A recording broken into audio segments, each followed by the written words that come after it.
Servidor público, você já fez ou sabe fazer um requerimento administrativo? Você tem noção do quanto um requerimento administrativo é importante para você e até mesmo para quem pode te ajudar? Bom, esse é o assunto do vídeo. Muito prazer, eu sou Jorge Fernandes, advogado, especialista em servidores públicos. E um requerimento administrativo, ele tem fundamento lá na Constituição Federal. Ele é o que a gente chama de direito de petição. Direito de petição lá no artigo 5º, ele nos diz o seguinte: são a todos segurados, inciso 34, são a todos assegurados, independente do pagamento de taxas, o direito de petição aos poderes públicos em defesa de direitos ou contra ilegalidade ou abuso de poder. E aí você pensa, caramba, parece que é um direito de petição, um requerimento para fiscalizar o poder público. E sim, de certa forma também, mas isso visa combater ilegalidades que podem ser contra você, servidor público. Por exemplo, se a gente pegar o direito de petição, ele está previsto também no Estatuto dos Servidores Federais, na 8.112,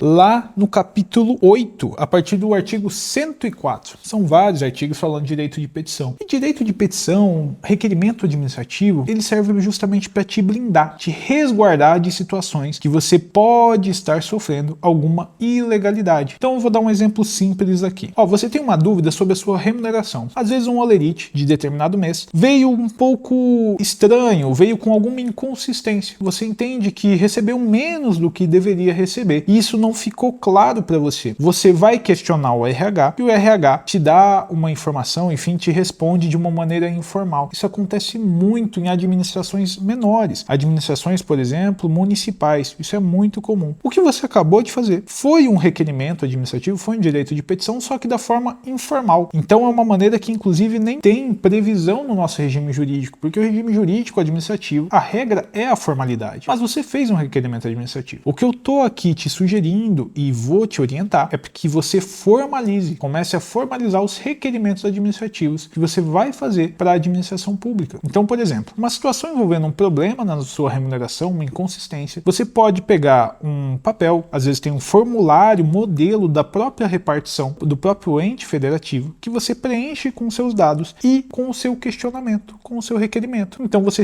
escreve ali nesse formulário: solicito esclarecimentos sobre a redução ou inconsistência no meu holerite do mês tal. Você vai preencher sua matrícula, seus dados, assinar e protocolar, pegar o recibo do protocolo desse requerimento administrativo. A administração pública, ela tem o dever de te responder de maneira fundamentada a atitude dela. E por que esse documento é tão útil para você? Veja bem, muitas vezes a resposta que chega do RH, que chega da administração pública, é uma resposta que você não concorda. Você fala: não concordo com o que você me disse, eu entendo que está errado, eu vou buscar o meu direito. E daí você vai buscar normalmente duas entidades. Ou você vai buscar o seu advogado de confiança, ou você vai buscar o próprio sindicato que representa a sua categoria de servidor público. Em ambos os casos, é importante que você já esteja munido desse requerimento administrativo com a resposta, porque vai ser a primeira coisa que um advogado especialista em servidores públicos vai te pedir. Ele vai falar: olha, mas você já solicitou esclarecimentos sobre o que aconteceu? E daí você vai falar: eu solicitei, mas fulana de tal me respondeu XYZ.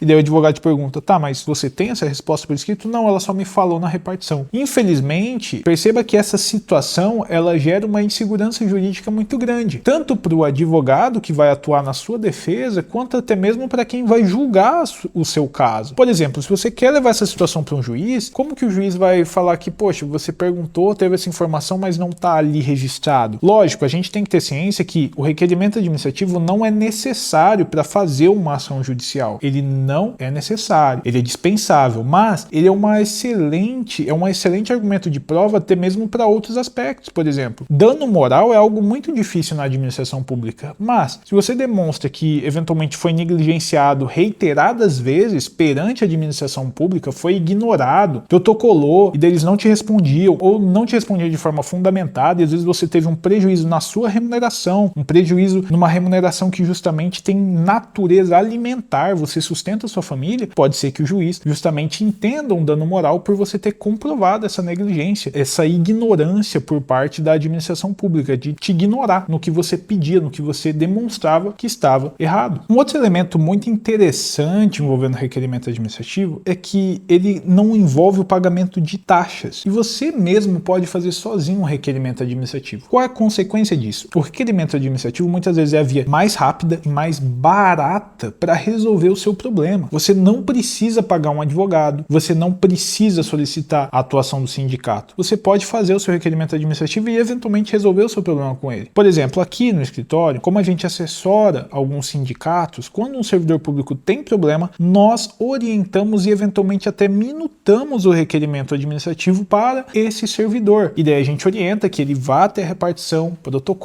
e pegue o recibo de protocolo e a gente acompanha o caso, esperando a devolutiva da administração pública, esperando a resposta, a fundamentação deles. E, eventualmente, a administração pública não tem o que responder e, inclusive, defere o direito dele administrativamente. A gente teve uma grata surpresa, uma experiência no município do interior aqui do Mato Grosso do Sul, de fazer esse requerimento administrativo para o servidor público e só com esse requerimento ele conseguiu, na outra folha de pagamento, ou seja, no próximo holerite dele, recuperar quase R$12.000 de verba retroativa referente a um direito dele que não tinha sido reconhecido. Imagina quantos anos ele teria que esperar se fosse fazer uma ação de cobrança desses R$12.000 no judiciário. Imagina ele ter que pagar percentual para advogado sobre esses valores. Imagina quanto tempo ia demorar o pagamento de um precatório no município sobre esses valores. E com um requerimento administrativo bem minutado, bem instruído, ele conseguiu tudo isso em apenas um mês. Então o requerimento administrativo, ele não é só para preencher, comer barriga, enfim, ganhar tempo. Não, ele justamente dá resultado. Dá resultado quando há uma gestão responsável e também há uma ilegalidade latente. Infelizmente, algumas ilegalidades admitem divergência sobre interpretação e aplicação da lei. Geralmente, essas ilegalidades que têm essa divergência entre interpretação e aplicação da lei, elas são levadas ao judiciário para que o agente imparcial ali no caso, o juiz, diga quem tem a razão sobre a interpretação e aplicação da lei. Nesses casos, realmente o requerimento administrativo, ainda assim, ele pega já o fundamento que a fazenda, no caso, o ente administrativo que vai litigar contra você, vai argumentar lá no processo judicial. Resumindo, o advogado tem argumentos de defesas mais sólidos, mais bem estruturados, para enfrentar quem não quer conceder o seu direito. Nesse cenário, pessoal, é interessante a gente destacar que alguns entes federativos maiores, mais bem estruturados, eles têm o portal do servidor. Muitas das vezes, o servidor consegue fazer um requerimento direto pelo portal, por uma plataforma. Então, ele nem precisa preencher nada, dependendo do portal. Por exemplo, aqui no estado do Mato Grosso do Sul, o portal do servidor, dependendo do seu requerimento, ele já preenche os seus dados e você só aperta os botões para dar seguimento. E se você quiser anexar algum documento para complementar o seu requerimento, você consegue anexar no próprio portal. Quando você envia, preenche esses formulários e transmite essa informação lá no portal, você recebe um e-mail informando o seu protocolo e quando ele foi enviado, enfim, para que você acompanhe o andamento. Então, a administração pública deve ter essa característica. O importante é ela facilitar o requerimento administrativo. Mas essas orientações que a gente deixou aqui ficam principalmente muito úteis em âmbito municipal, principalmente aqueles municípios reduzidos, em que não tem um portal do servidor. Às vezes o pessoal nem tem intimidade com o processo administrativo, eles nem sabem o que fazer quando chega um pedido, um requerimento do servidor lá na repartição. Mas a gente tem que ter esse hábito de fazer requerimentos administrativos, estimular a administração pública de maneira fundamentada para que nós criemos justamente um fundamento,